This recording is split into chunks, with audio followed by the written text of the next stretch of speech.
नमस्कार दोस्तों, मैं Parasnath life high study IAS में आपका स्वागत है।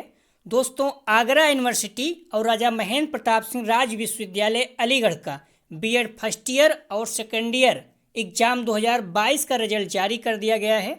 हम लोग देखेंगे कि यदि आपका बीएड फर्स्ट ईयर या सेकेंड ईयर का वार्षिक एग्जाम का पेपर छूट गया है तो क्या बैक ईयर एग्ज़ाम देना पड़ेगा या री एग्ज़ाम देकर पास हो सकते हैं, और छूटे हुए पेपर का री एग्ज़ाम दे सकते हैं तो कितने पेपर में री एग्ज़ाम दे सकते हैं। इस वीडियो में हम लोग इसी विषय पर चर्चा करेंगे, लेकिन उससे पहले प्लीज़ आप लोग वीडियो को ज़्यादा से ज़्यादा शेयर कीजिए जिससे सभी लोगों को लाभ हो सके। यदि आप लोग चैनल को सब्सक्राइब नहीं किए हैं तो चैनल को सब्सक्राइब कीजिए इसी तरह की जानकारी पाने के लिए, तथा वीडियो को लाइक और शेयर जरूर कीजिए, इससे मोटिवेशन मिलता है। आइए देखते हैं। प्रश्न है, यदि बीएड वार्षिक एग्जाम का पेपर छूट गया है तो क्या बैक ईयर एग्जाम देना पड़ेगा या री एग्जाम देकर आप पास हो सकते हैं, और कितने पेपर में री एग्जाम दे सकते हैं। ठीक है, यदि बीएड वार्षिक एग्जाम का पेपर छूट गया है आपका तो क्या बैक ईयर एग्जाम देना पड़ेगा या री एग्जाम देकर आप पास हो सकते हैं, और यदि री एग्जाम आप दे सकते हैं तो कितने पेपर में री एग्जाम दे सकते हैं। तो उत्तर है पहला, यदि बीएड वार्षिक एग्जाम में 2 पेपर छूटा है, ध्यान रखना, यदि बीएड वार्षिक एग्जाम में आपका 2 पेपर छूटा है तो आप री एग्जाम देकर पास हो सकते हैं। इस पॉइंट को ध्यान रखना आप लोग। यदि बीएड वार्षिक एग्जाम में आपका 2 पेपर छूटा है तो आप री एग्जाम देकर पास हो सकते हैं, लेकिन यदि 2 से अधिक पेपर छूटा है तो आपको बैक ईयर एग्जाम देना पड़ेगा। क्लियर हो गया। यदि बीएड वार्षिक एग्जाम में आपका 2 पेपर छूटा है तो आप री एग्जाम देकर पास हो सकते हैं, क्योंकि री एग्जाम में मैक्सिमम आप 2 पेपर ही दे सकते हैं। 2 से ज़्यादा पेपर रहेगा तो आपको बैक ईयर एग्जाम देना पड़ता है। तो सेम प्रोसेस यहाँ भी रहेगा। यदि आपका 2 पेपर छूटा है तो आप री एग्जाम देकर पास हो सकते हैं, लेकिन यदि 2 से अधिक पेपर छूटा है तो आपको बैक ईयर एग्जाम देना पड़ेगा। क्लियर हो गया।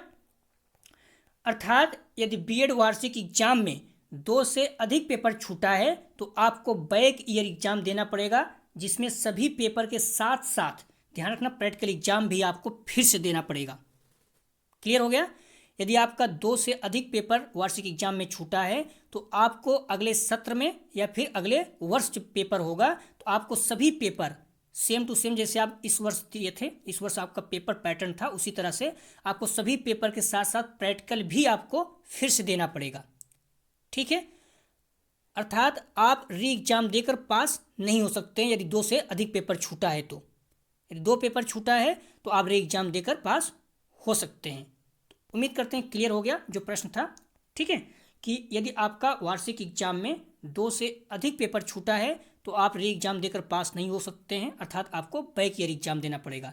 लेकिन यदि बीएड वार्षिक एग्जाम में आपका चाहे फर्स्ट ईयर हो या सेकेंड ईयर, यदि आपका 2 पेपर छूटा है तो आप री एग्जाम देकर पास हो सकते हैं।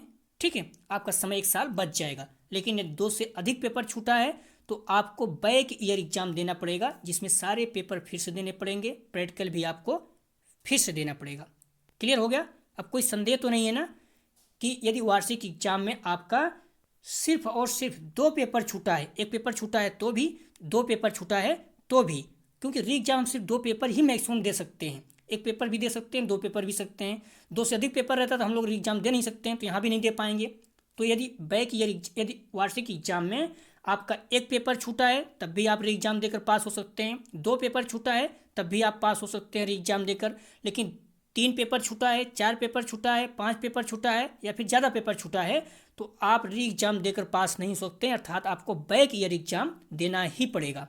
उसमें सारे पेपर के साथ साथ आपको प्रैक्टिकल वगैरह जो भी रहेगा प्रोसेस फिर से देना पड़ेगा। ठीक है, क्लियर हो गया।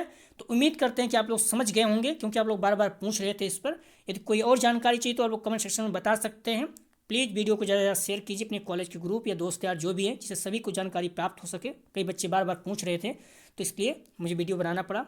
वीडियो देखने के लिए धन्यवाद दोस्तों।